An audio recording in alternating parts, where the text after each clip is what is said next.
आजच्या पत्रकार परिषदेला उपस्थित सर्व पत्रकार बांधवांचं मी मनापासून अभिनंदन करतो, आभार मानतो.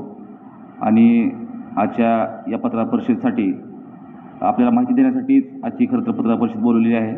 मुख्यमंत्री एकनाथभाई शिंदे यांची नियोजित 8/11/2024ला म्हणजे परवाच्या दिवशी साधारणतः दुपारी 3 वाजून दोन ही वेळ आपण सांगायची, साधारणतः 2 वाजताची वेळ मुख्यमंत्री एकनाथभाई शिंदे या ठिकाणी धाराशिवच्या जाहीर सभेसाठी येणार आहेत. आणि आपल्या महायुतीचे उमेदवार अजितदादा पिंगळे यांच्या प्रचारार्थ ही जाहीर सभा होणार आहे. या माहिती देण्यासाठीच आजची खरं तर पत्रकार परिषद आपल्या सर्वांना निमंत्रित केलेलं आहे. त्याचबरोबर पुढची माहिती सविस्तर आमचे नेते आदरणीय राणादादा आपल्याला देतील.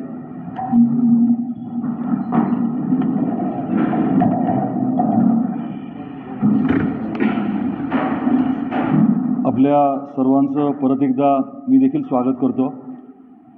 धाराशिव जिल्ह्याच्या बाबतीमध्ये महायुती सरकारने गेल्या 2.5 वर्षामध्ये जे काम केले ते आपल्यासमोर आणि आपल्या माध्यमातून धाराशिवच्या जनतेसमोर मांडण्याचा निर्णय आम्ही सर्वांनी एकत्रित येऊन घेतलेला आहे. गेल्या 2.5 वर्षामध्ये खूप मोठं काम महायुती सरकारच्या माध्यमातून होऊ शकले. अनेक आपले रखडलेले गेम चेंजर प्रकल्प जे होते ते मार्गी लागलेत, त्याला मंजुरी मिळाली आहे, निधी मिळाला आहे, काम सुरू झालं आहे. आणि या बाबतीमध्ये मला आपल्या माध्यमातून जनतेपर्यंत हे पोचवायचे आहे की जे विषय आपल्यासाठी जिल्हा म्हणून महत्त्वाचे आहेत, आपल्या आर्थिक परिस्थितीमध्ये वृद्धी करण्याच्या अनुषंगाने, आपलं दरडोई उत्पन्न वाढवण्याच्या अनुषंगाने जे अतिशय महत्त्वाचे प्रकल्प आहेत, अनेक वर्षांपासून ज्याच्यावरती काम चालू होतं, असा एक प्रकल्प आता मार्गी लागतो आहे. आणि येणाऱ्या कालखंडामध्ये नवीन महायुती सरकारच्या माध्यमातून हे प्रकल्प पूर्ण तर होतीलच, परंतु आपल्या जिल्ह्याचा आर्थिक कायापालट करण्याचा निर्धार आम्ही सर्वांनी घेतला आहे. दररोज एक असं गेम चेंजर प्रोजेक्ट प्रकल्पाच्या बाबतीमध्ये आम्ही आपल्याला माहिती द्यायचं ठरवलं आहे.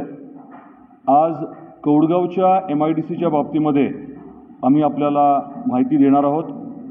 आपल्या सर्वांना कल्पना आहे की अनेक वर्षांपूर्वी 2,500 एकरवरती कौडगाव आणि बार्शीचा काही भाग असं आपण MIDC इंडस्ट्रियल एरिया प्रस्तावित केला होता.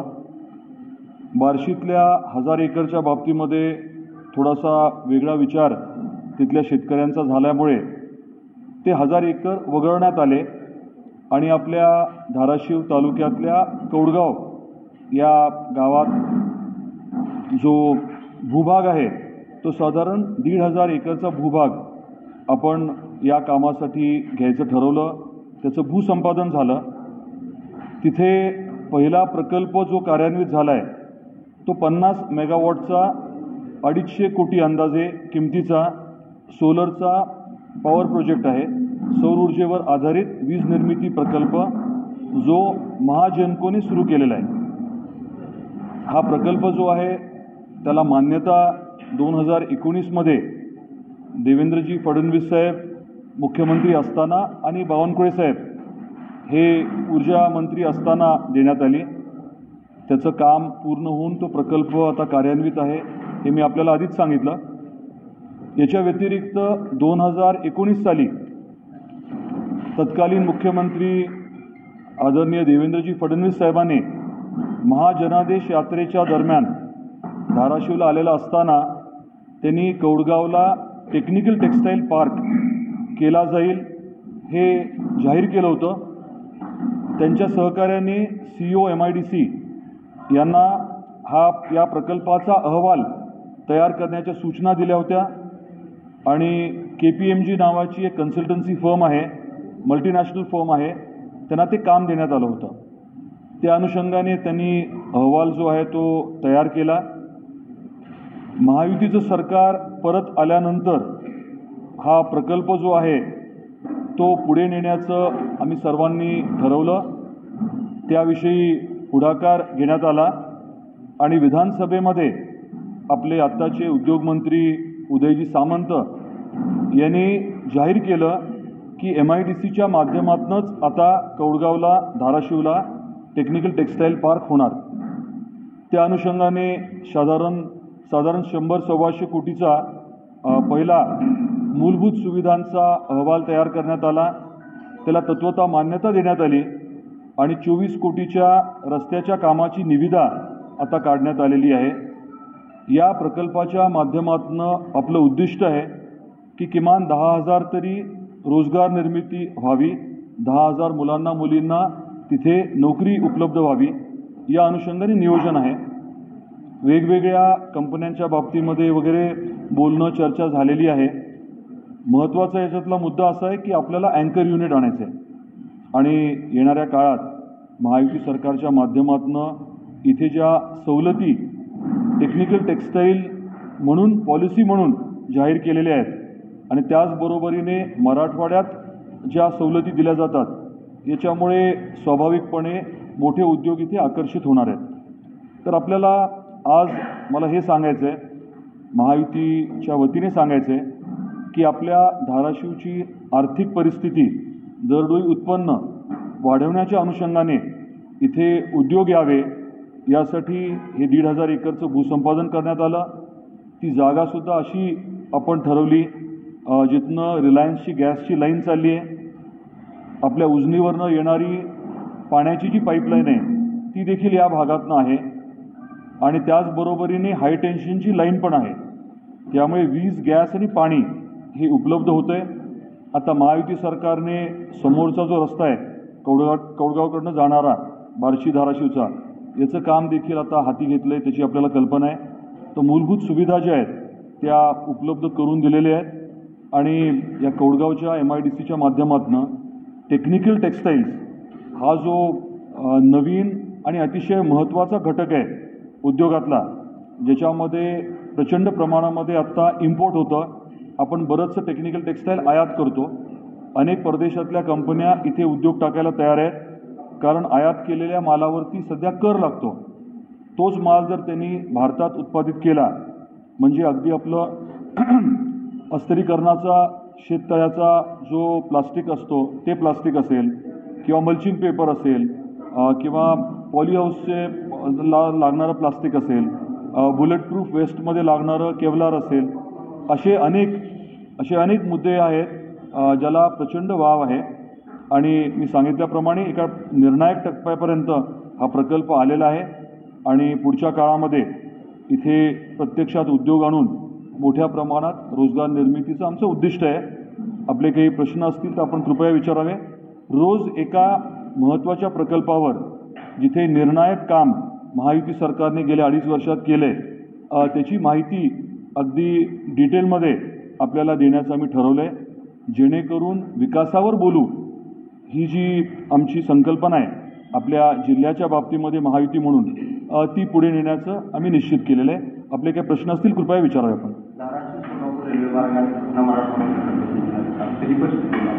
माझी विनंती आहे की रोज आपण एक विषय घेऊ. आज नाही घेतलं मी आपल्या प्रश्नाचं उत्तर देतो, पण डिटेल्स जे आहेत ते आपण नंतर घेऊ. तुम्ही रेल्वेचं जे म्हटला, रेल्वेच्या बाबतीमध्ये ओरिजिनल उद्दिष्ट 60 महिन्याचं होतं, त्याच्यामध्ये आपण चेंजेस करून आता 30 महिन्याचं केलं आहे. आणि दुसरं काय होता प्रश्न आपला?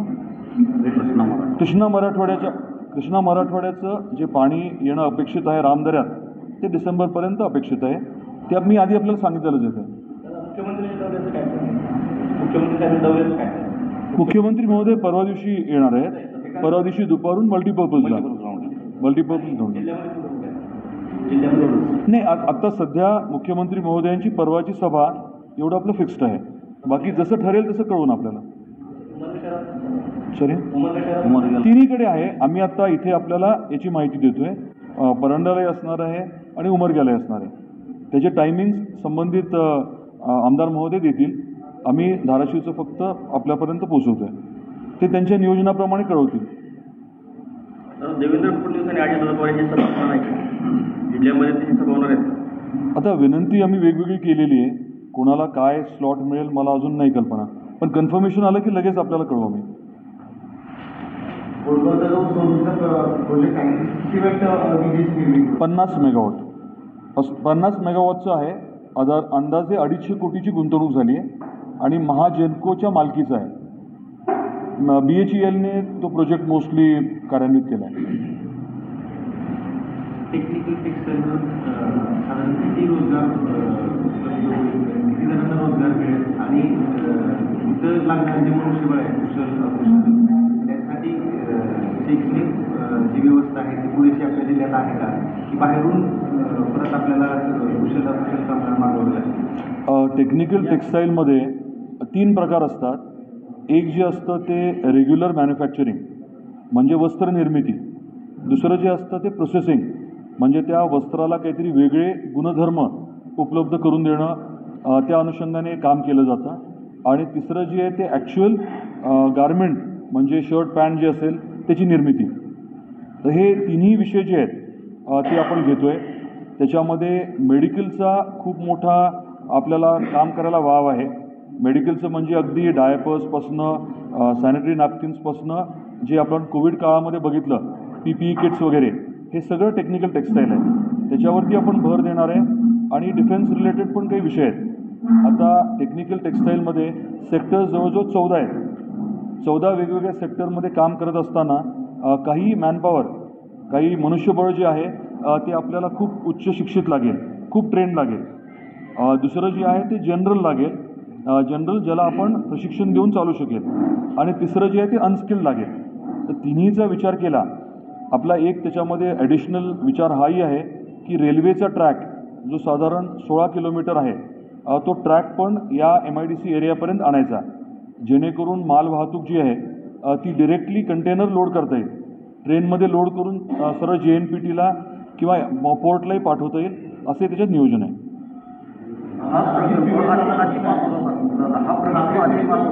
हे कसं हा जो MIDC प्रकल्प आहे बोरगाव अति महत्त्वाचा म्हणून समजला गेला. 2006 पासून याला ती मान्यता वगैरे प्रक्रिया झाली.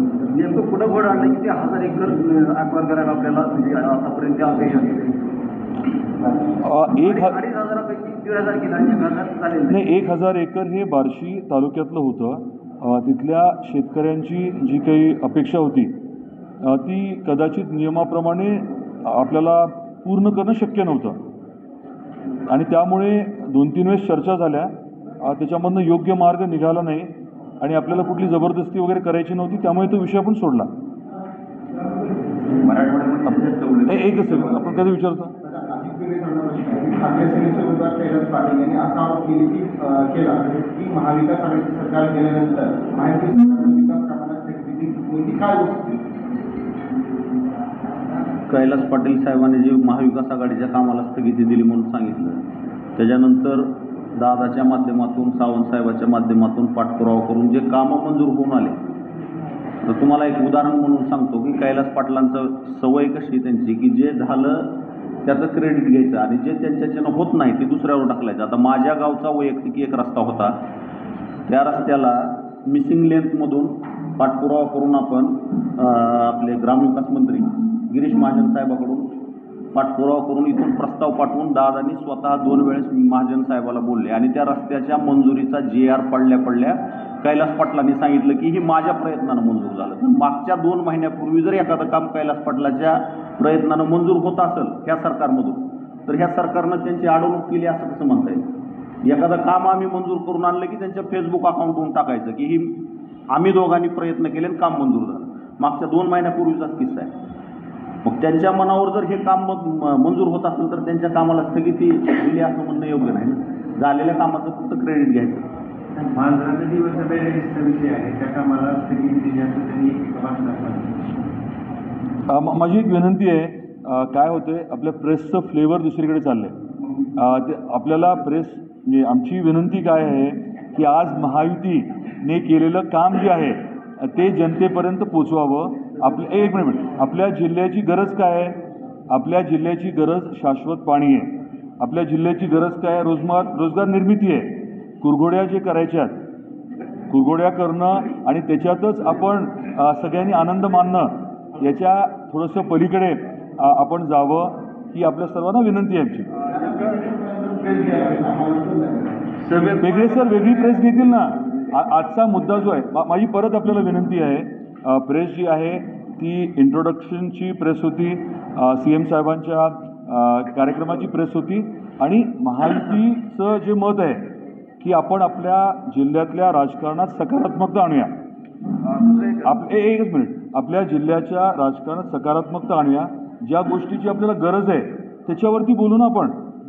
जे निरर्थक आहे, ज्या वैयक्तिक गोष्टी आहेत, आरोप प्रत्यारोप जे आहे त्याच्यामध्येच आपण धन्यता जर मानायला लागलो तर जनता जी आपल्याला निवडून देते, ज्याच्या अपेक्षा आहेत की आपल्याकडनं काहीतरी त्यांचं भलं व्हावं, त्याच्याकडे दुर्लक्ष जे होतं आहे.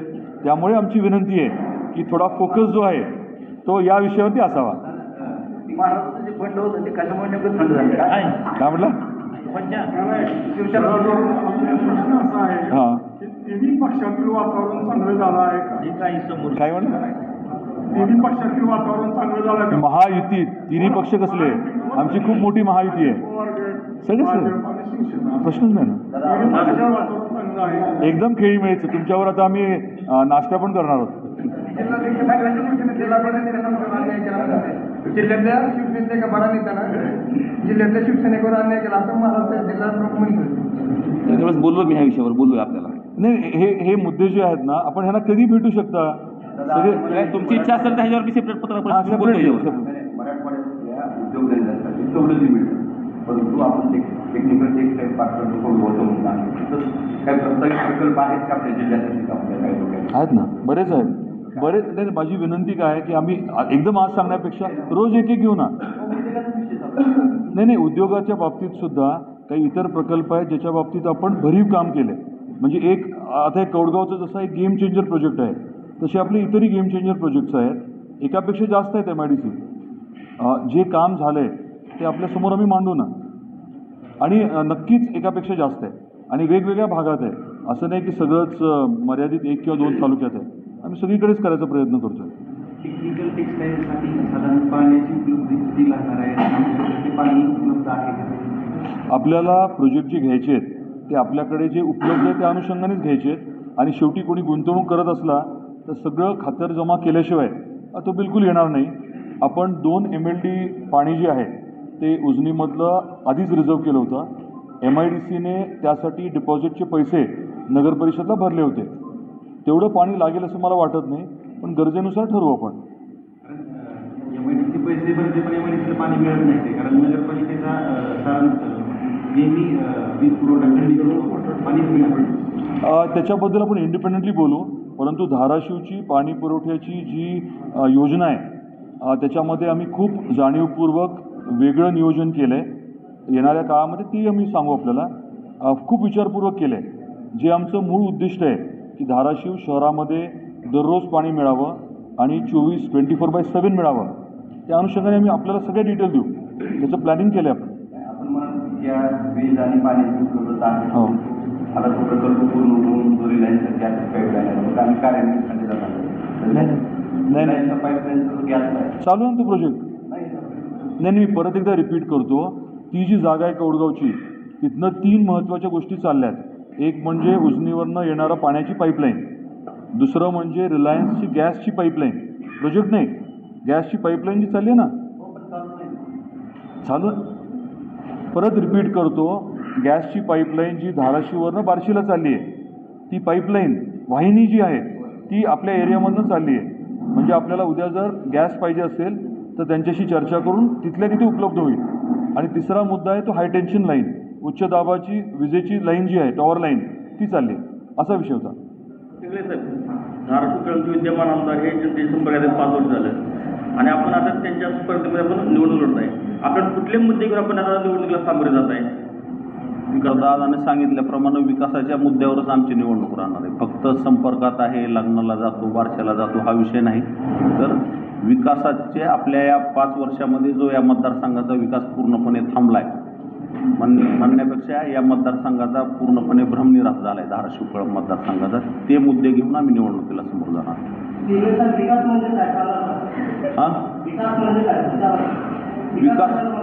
विकास म्हणजे काय की आपल्या ह्या धाराशिव मतदारसंघामध्ये एखादा मोठा कुठला प्रोजेक्ट ह्या 5 वर्षात आला का हे तुम्ही सांगा. अगर आज धाराशिव शहराची रस्त्याची काय अवस्था झाली, तुम्ही कळंब तालुक्यात या, कळंब तालुक्यातले जे गावाला जोडणारे रस्ते त्या रस्त्याची काय अवस्था आहे? तुमच्याकडे काय विजन आहे, तसं विजन काय या मतदारसंघासाठी? तर त्यांना मांडू द्या ना, उमेदवार आहेत दादा.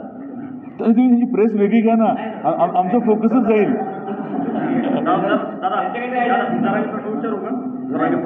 काय म्हटलं? नाही ऐका ना प्लीज, मी नेहमी नॉर्मली एवढं प्लीज म्हणत नाही.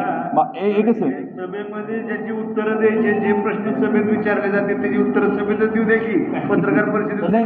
उत्तर द्यायला लावू. नाही एक मिनिट ज्या उद्देशानं पत्रकार एक सेकंड उत्तर विचारायला आम्हाला परत कळवलं. नाही कळमलं नाही हो.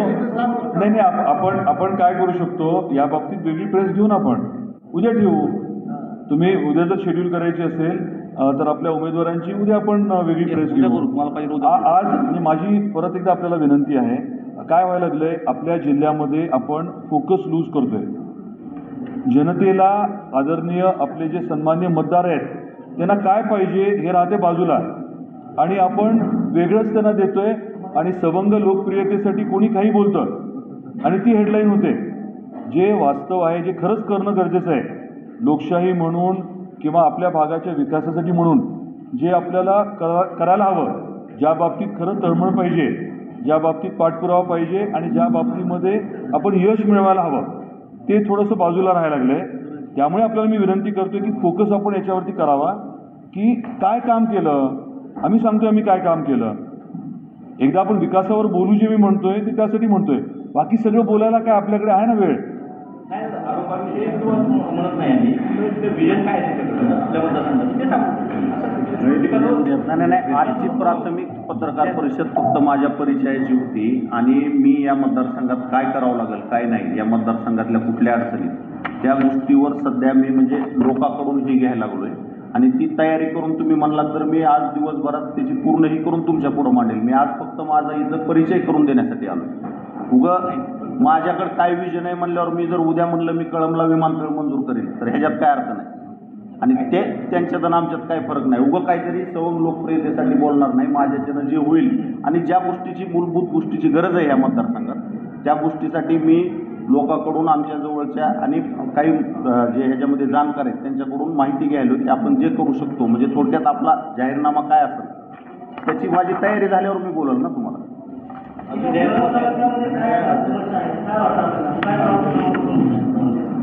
कळंब तालुक्यामध्ये अनेक समस्या आहेत आता साहेब, त्याच्यावर मी सेपरेट तुम्हाला बोलल म्हणल्यावर मी सांगतो. मी कळंब तालुक्यातल्या सगळ्या समस्या मला माहीत आहेत. रोजगाराचे प्रश्न आहेत, पाण्याचे प्रश्न आहेत, रस्त्याचे प्रश्न आहेत.